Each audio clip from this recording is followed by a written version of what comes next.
My name is Coltyn Turner. I'm 17 years old and I use cannabis for Crohn's disease. My story begins at a Boy Scout camp lake where I had a dry drowning incident. I had swallowed a lot of lake water, and the bacteria from the water sort of triggered my Crohn's disease. We didn't know I had it at the time, but the bacteria sort of brought it out. They started prescribing me numerous medications. I don't even remember them all. There wasn't one medication that Coltyn took that he didn't have a side effect to. Remicade, which actually gave me rheumatoid arthritis and lupus.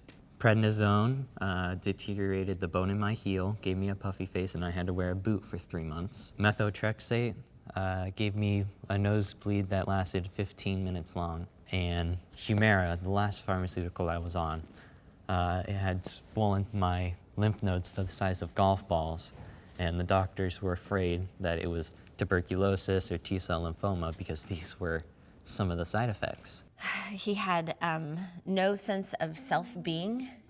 He was always sick. He was always in pain. He didn't go out and play with his friends. He didn't ride his bike. We couldn't even go anywhere. We tried to go to the zoo one time and couldn't even go because he couldn't walk.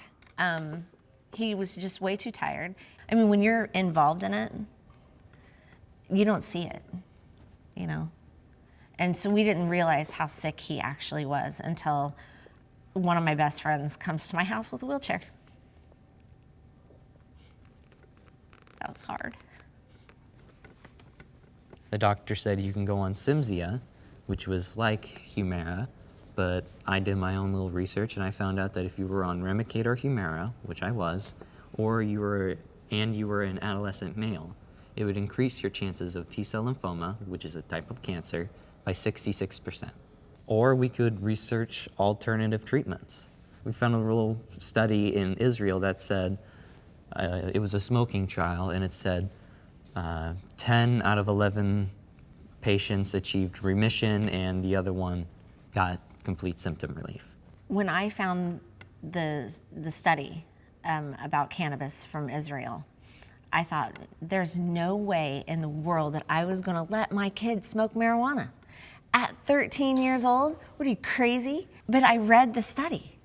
I read it, and it was there. The efficacy was there. The proof was right there in front of me. So we thought, well, we should try it. So me and my dad, we packed up our bags from Southern Illinois. We only had a suitcase full of clothes and a handful of cash, and we left for Colorado. Well, when we decided to try the cannabis, we really didn't know where we were gonna get it from. We had to drive about an hour north to Denver just to find a dispensary, but the only one that we could find was in the most ghetto environment that you can think of. I couldn't go into the dispensary because it was 18 and up, and I was 14.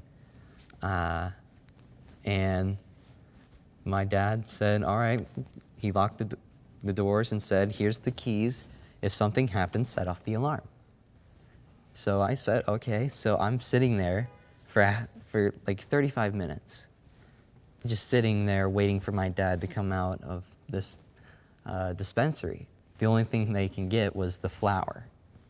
And we had no idea what to do with it. We thought that we could go in there and get the sort of oil tincture that everyone was doing. We could not do that. So we thought, what are we supposed to do?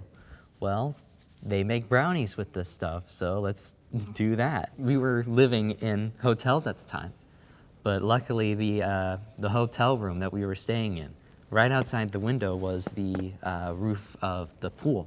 So my dad bought a bunch of stoves, a bunch of strainers and everything. He set the pot out there and he's making the pot brownies while leaning out the window. I'm on the inside putting towels along the door hinges and I'm spraying Febreze everywhere. We didn't know how to do dosing. So my dad said, well, I'll eat one and then I'll see how it affects me and then I'll kind of divide it out as, you know, I see fit. It wasn't doing all that it could, but it did start giving me more energy. It started lowering my Crohn's pains. My life flipped completely around. I was able to get out of the wheelchair that I was in. I was able to take a road trip up into the mountains. After 7 months, we knew that I was doing great on the outside, but we wanted to know how I was doing on the inside too. Because before we left Colorado, we had a colonoscopy that showed inflammation, ulcers, you name it, it was in there. And we knew that the cannabis may have affected it somehow.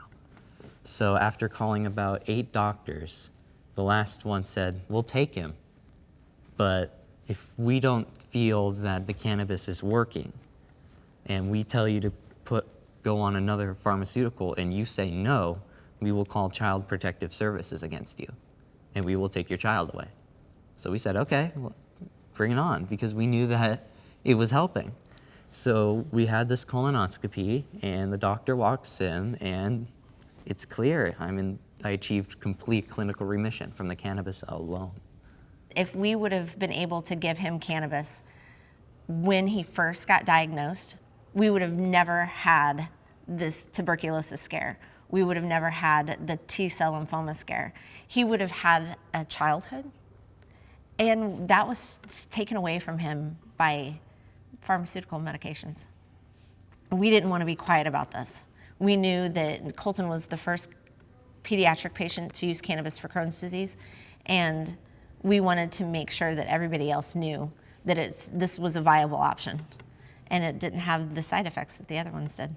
Since starting cannabis, I've been able to share my story by testifying for bill passings or law passings. I have been invited all over the United States. I've been able to spread the message that I would rather be illegally alive than legally dead.